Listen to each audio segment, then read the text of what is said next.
ये वीडियो डरपोक, दब्बू और बुज़दिल लोगों के लिए है।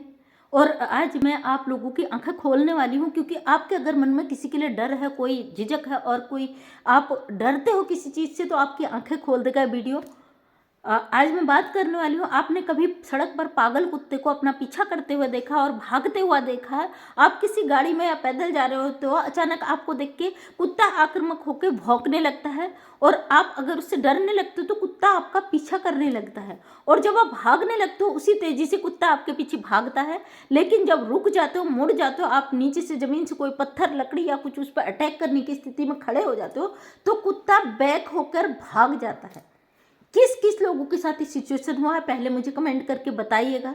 और मैं आज बताऊं, मेरे पास बहुत सारे कमेंट उन बच्चों के और बहुत सारे बच्चे जो कमेंट करते हैं, aunty ji thank you so much कहते हैं, तो बड़ा दिल खुश हो जाता है कि छोटे बच्चे बहुत सारे हमारे समाज के हैं जो चाहते हैं कि जो मैं मोटिवेशन देती हूँ उनको फॉलो करते हैं। सबसे पहले उन बच्चों को दिल से थैंक यू, क्योंकि बच्चे हमारे समाज का भविष्य हैं। जब वो अच्छी सीखेंगे, समाज से एक अच्छे संस्कारों को अपने अंदर लाएंगे, तो हमारा समाज डेवलप होगा, और हमारे समाज डेवलप होने के साथ हमारे बच्चों की मानसिक स्थिति डेवलप होगी, जो आगे चलकर उनके भविष्य का निर्माण करेंगे। तो सबसे पहले थैंकफुल उन बच्चों के लिए जो ऐसे कमेंट्स करते हैं, आंटी जी थैंक यू, आप गाइड करती हो अच्छी तरीके से, तो दिल खुश हो जाता है, आपकी जगह इस दिल में है। तो आज मैं बात करूंगी, कई बच्चों ने मुझसे कमेंट किया था कि हमें थोड़ा डर लगता है, झिझक लगता है जब हम टीचर के आगे जाते हैं, और कई लोगों ने कमेंट किया था जब हम ऑफिस में जाते हैं, इंटरव्यू के लिए जाते हैं, किसी मंच पे जाते हैं, तो एक झिझक जैसा होता है मन में, और पता नहीं मैं बहुत डरती हूँ। एक हमारी बहन है और SS ट्रू उनके चैनल का नाम है, वो गायकी करती, बहुत प्यारी उनकी आवाज़ है, और वो उन्होंने भी एक बार मुझे कमेंट किया था, मुझे बहुत झिझक लगता है, मैं किसी भी स्टेज में जाती हूँ, किसी सामने वाले से मैं फेस टू फेस बात करती हूँ तो मुझे डर लगता है, और कैसे मेरा डर जाएगा। और मुझसे ये भी सवाल कई लोगों ने किया है कि आप बेझिझक कैसे कैमरा के सामने बोल लेती हो। तो मैं अपना पहले बताऊं कि मेरी ज़िंदगी के स्ट्रगल बहुत बड़े हैं। मैं बचपन से फील्ड में रही हूँ और बचपन से मैं चीज़ों को देखी हूँ। ऐसा नहीं कि मैं स्टार्टिंग से ऐसी ही थी, स्टार्टिंग मेरी भी यहीं से शुरू से होती, बचपन से होती। बचपन के स्ट्रगल थे, हर बार स्टेज फेस करना और चीज़ों को क्रिएट करना। फिर मैं एक एंकर रही हूँ, तो मेरा मंच हमेशा माइक के सामने में रहा है। और अब जब मुझे लगा कि मैं चीज़ों को आपके आगे रख सकती हूँ, आपको चीज़ें मैं थोड़ा मोटिवेट कर सकती हूँ, तो मैं कैमरा के आगे के आपके लिए, समाज के लिए ये वीडियो बना रही हूँ, ताकि आप इनसे कुछ सीख सको। आज उन डरपोक दब्बू लोगों के लिए उदाहरण है एक डॉगी कुत्ता, जो पागल कुत्ता फिरता है पीछे से, और जब उसे लगता है कि सिचुएशन मेरे बिल्कुल अगेंस्ट है, तो वो पलट कर भाग जाता है। आपके अंदर एक डर होता है जो आपको वहीं पे ठहराव बनाए रखता है, और वो आपको दब्बू डरपोक किस्म का बना देता है, जो आपकी वैल्यू को डाउन कर देता है। अब तेज होने का मतलब ये नहीं है कि आप बिल्कुल अट्रैक्ट हो जाए, किसी पे अट्रैक्ट कर दें या किसी पे गलत चीज तरीके से उसको ब्लेम कर दें, ऐसा बिल्कुल भी नहीं है। अपने अंदर वो काबिलियत आपको लानी है जो आपको दब्बूपन से बाहर ला सके, आपके अंदर का डर निकाल सके, आप पब्लिक के सामने अपने आप को फेस कर सको, आप सही और गलत का निर्णय ले सको। उसके लिए सबसे पहले आपको क्या करना है, सबसे पहले सुबह जब उठते हो एक बार भगवान का नाम लीजिए। भगवान, आज का मेरा दिन शुभ हो और मेरे हाथों से आज ऐसा कोई गलत काम ना हो। मैं डेली ये चीज़ें करती हूँ। सुबह जब उठती हूँ, भले ही मैं पूजा पाठ ना कर पाऊँ, मैं नहा भी ना पाऊँ किसी कारणवश, तो मैं एक काम करती हूँ, 5 मिनट बैठती हूँ और ये ध्यान करती हूँ कि भगवान आज मेरे द्वारा ऐसा कोई गलत काम ना हो, किसी का दिल दुखी ना हो। ये चीज़ मैं भगवान से 2 मिनट के लिए प्रे करती हूँ। आप ये प्रे कीजिए और सही चीज़ों को, पॉजिटिव थॉट्स को अपने माइंड में एक जगह दीजिए, और नेगेटिव थॉट्स जो आपके माइंड में आते हैं उनको बिल्कुल बाहर कर दीजिए। स्लो स्लो स्लो जब चीज़ें बाहर जाती है ना, तो एक पॉजिटिव थॉट आपके माइंड में जगह बना लेते हैं। तो आप वहाँ पर से अपने शीशा हर किसी के घर में होता, किसी के घर में छोटा, किसी के घर में बड़ा, उस शीशे के सामने खड़े होकर खुद से खुद की बातें करिए। फेस टू फेस आप बातें कीजिए। हमने ये चीज़ें नहीं करी, क्योंकि मैं भी जब फील्ड में पहली बार गई थी, मैं स्टेज पे गई थी, स्कूल में परफॉर्मेंस करती थी, छोटा ग्राउंड होता वहाँ पे अलग बात होती। लेकिन जब मैं 19 साल की उम्र में क्षेत्र पंचायत बनी, मेरे सामने में जब टूर्नामेंट का मैच चल रहा था मेरे ग्राउंड में, तो एक जिला पंचायत सदस्य थी, मैं थी, माननीय विधायक जी थे, और उस समय नारायण दत्त तिवारी जी थे, यहाँ के मुख्यमंत्री उत्तराखंड के। उनके सामने में अचानक से मेरा नाम बोल दिया गया। मैं मंजू अब विश्वकर्मा हूँ, लेकिन मैं उसमें टमटा थी। उस समय बोला गया मंजू टमटा जी क्षेत्र पंचायत सदस्य 2 शब्द बोलेंगी, और मुझे भी डर लगा था कि भाई मुझे ये क्या बोल दिया गया, क्योंकि मैं तो मात्र 19 साल की मेरी एज है। मैं वहाँ स्टेज पे गई और मैंने आंखें बंद करी कुछ समय के लिए वहीं बैठे बैठे, और मैंने ये तय किया नहीं, मुझे डरना नहीं, मुझे फेस करना है चीज़ों को। और मेरे सामने में ही अलका सुआल जी थी, जिला पंचायत सदस्य, जो कि काफ़ी मेरे उम्र के उनके बच्चे थे। वो मंच पे गई, उन्होंने थोड़ा सा बधाई या शुभारंभ कहा और वो वहाँ पे बैठ गई, और उनसे मतलब चीज़ें बोली नहीं गई। फर्स्ट टाइम वो चुनी गई थी और फर्स्ट टाइम मैं भी थी, और मैं छोटी बच्ची थी। मैंने कहा नहीं, मुझे आज अपने आप को प्रूव करना है। मैंने आंखें बंद करी, भगवान का नाम लिया और मैंने बोलना शुरू करा। और आज भी मैं कैमरा के आगे बोलती हूँ। मैं कोई लिख कर वो चीज़ें रखती नहीं हूँ कि मुझे ये बोलना है। जो मेरे मन में आता, मुझे जो लगता है कि मुझे आप लोगों के बीच में रखनी चाहिए, वो चीज़ें मैं रख देती हूँ। इसलिए मुझे लगा कि मैं दब्बू नहीं हूँ।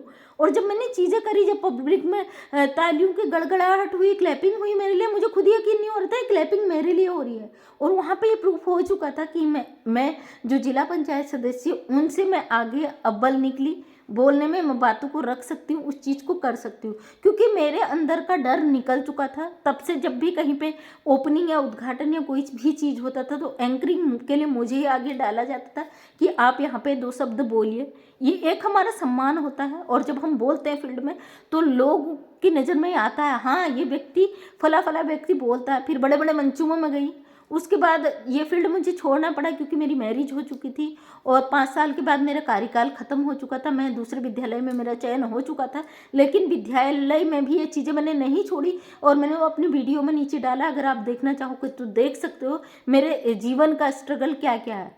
ऐसा नहीं है कि मैं आज इस कैमरा के आगे बोल रही हूँ तो मैंने किसी और जगह प्रैक्टिस लिया, लेकिन मेरे जीवन के अनुभव है। मैं बहुत गरीब परिवार से थी। वो हमारे स्ट्रगल ने हमें ये चीज़ करने को सिखाया। नहीं टॉपर थी मैं उत्तराखंड से, लेकिन मुझे लगता था कि शायद हमें खुद ही अपने पैरों पर खड़ा होना और खुद ही अपने लिए स्ट्रगल करना है। और तो बचपन से ये चीज़ें हमारे जीवन में आई और हमने इन चीज़ों को फॉलो किया, एक सही रास्ता चुना।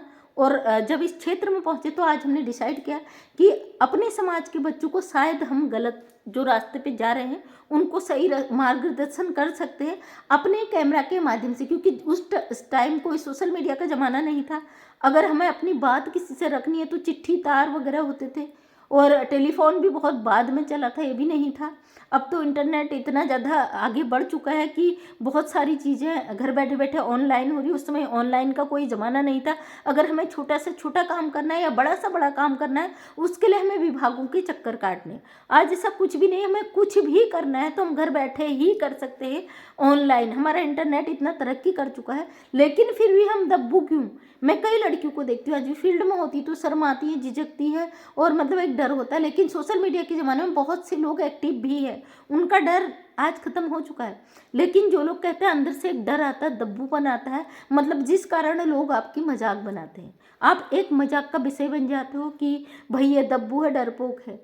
कभी कभी क्या होता है ना, इंसान दब्बू मतलब किसका रिस्पेक्ट करता है, तब भी लोगों को लगता है कि ये दब्बू है, डरपोक है, जबकि ऐसा बिल्कुल भी नहीं होता। आप अपने नेचुरल नेचर में होते हो और आप सोचते हो नहीं हमें दूसरे की रिस्पेक्ट कर रहे हैं, इसलिए आपको गलत समझ लिया जाता है। इसलिए आपको खुद को समझना पड़ेगा, अपनी वैल्यू को समझना पड़ेगा। आप बिल्कुल भी बात नहीं करते हो तो अपने आप को खुला व्यक्ति, अपनी बातों को दूसरों के बीच में रखने का एक प्रैक्टिस कीजिए आप, ताकि आप अपने इस डर से बाहर निकल सके। ये दब्बूपन का जो लेवल आपके ऊपर लग जाता है ना, ये बहुत बुरा लगता है, सुनने में बहुत बुरा लगता है। लोग मजाक बना के चले जाते हैं, भाई क्या है दब्बू की समका, बिल्कुल कमज़ोर है, बुजदिल है, मतलब ये शब्द जो है ना सीने में सांप की तरह लौटते हैं और कहीं ना कहीं आपके आत्मसम्मान को ठेस पहुंचता है। इसलिए सबसे बड़ा अपना आत्मसम्मान है, इसे जिंदा रखें, जिंदा दिल बने, क्योंकि आप इंसान हैं, आपको अधिकार है कि अपने को बेस्ट से बेस्ट प्रूफ करें। वो आपका हक बनता है। आप कोई और आपको जज नहीं करेगा, आपको खुद को जज करना है, खुद को प्रूव करना है, खुद को ही सही साबित करना है। अगर आप दूसरे से राय लेने जाओगे, कोई भी आपको सही नहीं बताएगा। ये दुनिया है, अगर 10 लोग आपको सही बताएंगे, उसमें से 2-4 लोग आपका मजाक बना देंगे। इसलिए खुद की प्रैक्टिस खुद करो, खुद को बेस्ट प्रूव करो, अपना अच्छा से अच्छा परफॉर्मेंस दो आप, समाज के बीच में सही चीज़ें रखो और खुद के लिए एक अच्छी गाइडलाइन क्रिएट करो। अपनी डेली रूटीन की चीज़ों को चेंज करो, अपना रूटीन बनाओ डेली का जो है, उसमें गड़बड़ ना करो। अपने लिए बेस्ट से बेस्ट प्लेटफॉर्म चुनो जहाँ आप ज़िंदगी में आगे बढ़ सकते हो और अच्छा कर सकते हो। तो मेरा लक्ष्य यही है कि मैं आप लोगों को अच्छा मोटिवेशन दे सकूं, जिससे आपके माइंड में अगर गलत चीज़ें आ रही हैं उनको मैं रोकने में कामयाब हो सकूं। और बच्चों के कई सवाल थे मेरे पास, और इस नए साल में काफ़ी लोग मुझसे जुड़े, काफ़ी लोगों को मेरे पे कमेंट आए और बहुत से लोगों का मैं रिप्लाई नहीं कर पाती हूँ, तो सॉरी, माफ़ी चाहूँगी, क्योंकि मेरा फील्ड वर्क है, समाज के लिए करती हूँ। जैसे मैं आप लोगों को रिप्लाई देने की कोशिश करती हूँ, कोई ना कोई आ जाता है, किसी न किसी की मदद करनी होती है, और या कभी फ़ोन आ जाता है तो मैं डिस्टर्ब हो जाती हूँ, इसलिए मैं उन चीज़ों को करने में सक्षम नहीं हो पाती हूँ, आपका जवाब नहीं दे पाती हूँ। तो मैं उसके लिए लाइव या एक वीडियो बना देती हूँ हफ्ते में कि मैं अपनी यूट्यूब फैमिली के लिए बना रही हूँ, तो आप लोग उसमें प्यार भी देते हैं। आपका बेस्ट से बेस्ट मुझे वहाँ पर प्यार मिलता है, बहुत अच्छा आपका प्यार मिलता है, सपोर्ट मिलता है। इसी तरीके से अपना प्यार सपोर्ट बनाए रखिए, क्योंकि आपका जो मोटिवेशन होता है ना, आपका जो मेरे लिए जो चीज़ें होती है, पॉजिटिव थिंक होती है, मुझे कहीं ना कहीं बहुत अच्छा रास्ता दिखाती है, और मैं और अच्छी कोशिश के साथ आती हूँ कि आपके लिए और बेस्ट से बेस्ट मैं यहाँ पे दे सकूँ, जो आप अपनी ज़िंदगी के लिए तय करें। बहुत सारी बहनों ने अपनी कहानी रखी, मैं अपने चैनल के माध्यम से एक एक करके रखूँगी। वो चाहती हैं कि दीदी मैं हमारी जो लाइफ की स्टोरी आप यहाँ पे शेयर करो। इंस्टा पे कई लोगों ने मुझे कमेंट किया है कि दीदी हमारे लाइफ की ये स्टोरी आप शेयर करो। आप प्यार देते हो, बहुत अच्छा लगता है। आपकी एक एक कहानी मैं यहाँ पे रखूँगी, और बहुत से लोग चाहते हैं कि उनका नाम नहीं लिया जाए, क्योंकि उनके जीवन में कुछ ऐसा घटित हुआ है जो वो नहीं चाहते समाज के बीच में वो रखे, तो उस नाम को मैं कभी ओपन नहीं करती हूँ। और सच्ची जो आपकी घटना होती है कहानी की तरह मैं रखती हूँ कि इस बहन का एक स्टोरी है, इस भाई का स्टोरी है। तो आप लोग एक एक करके मुझसे जुड़े हो, बहुत सारा आपने प्यार दिया। ये मेरा जो चैनल है, मैं एक विकलांग लोगों के लिए छोटा सा एक आर्थिक उनको सपोर्ट कर रही हूँ, और वो अपना अच्छे से काम कर रही हैं उस पर, और उम्मीद करती हूँ कि इस मुझे थोड़ा सुकून मिलता है कि मैं उस समाज को, उस तबके को आगे बढ़ाने में एक मेरा रोल है, बहुत बड़ा रोल है। खुद पर मैं प्राउड फील करती हूँ कि भगवान ने मुझे ये जगह दी है कि मैं ये चीज़ें कर सकूँ। भगवान ने मुझे इतना आशीर्वाद दिया है कि मैं इन चीज़ों को रख करना आप तक वो चीज़ें रखती हूँ। आप मुझसे सवाल करते हो दीदी आपने बहुत अच्छा किया और मैं इन चीज़ों से उबर पाई हूँ। तो जब आप उबर पाई हुए शब्द बोलते हो ना, मेरे दिल का बहुत सारा मतलब एक जो तकलीफ़ होता है, जो मैंने अपने जीवन में सहा है, देखा है, लोगों का सुना है, तो मुझे लगता है मैंने बहुत बड़ा काम कर दिया। और डबल तेज़ी से मेरे अंदर एक ऊर्जा जो उत्पन्न होती है, वो ऊर्जा और डबल तेज़ी से आ जाती है। मैं चाहती हूँ हर किसी के जीवन में कोई ना कोई कहानी होती है। अगर आपके जीवन में ऐसी कोई कहानी है जो हमारे सामाजिक बच्चों को, हमारे समाज को कुछ प्रेरणा दे सके, कुछ सिखा सके, तो उसको ज़रूर रखें। अगर आपका चैनल है, अपने चैनल के माध्यम से रखिए। मैं कम्युनिटी में आपकी वीडियो ज़रूर शेयर करूँगी, अगर मुझे अच्छी लगी कि आप समाज को अच्छी प्रेरणा दे रहे हो, तो मैं आपकी वीडियो शेयर करूँगी और उन लोगों को रिक्वेस्ट करूँगी कि भाई आप इनको सपोर्ट करिए, क्योंकि ये समाज के लिए एक अच्छे नुमाइंदे, समाज को अच्छी राह दिखा सकते हैं। आज मेरी एक बहन का मुझसे कमेंट आया था, जब मैंने एक वीडियो डाला था, पति ने 2 शादी कर ली कोर्ट में, तो उन बहन का बहुत लंबा सा कमेंट आया था। वो कहीं विदेश से है, मंजू है उनका नाम भी, मंजू त्यागी जी। तो बहन आपका थैंक यू, आपने एक बात रखी है, चाहती मैं अपने चैनल के माध्यम से रखूं।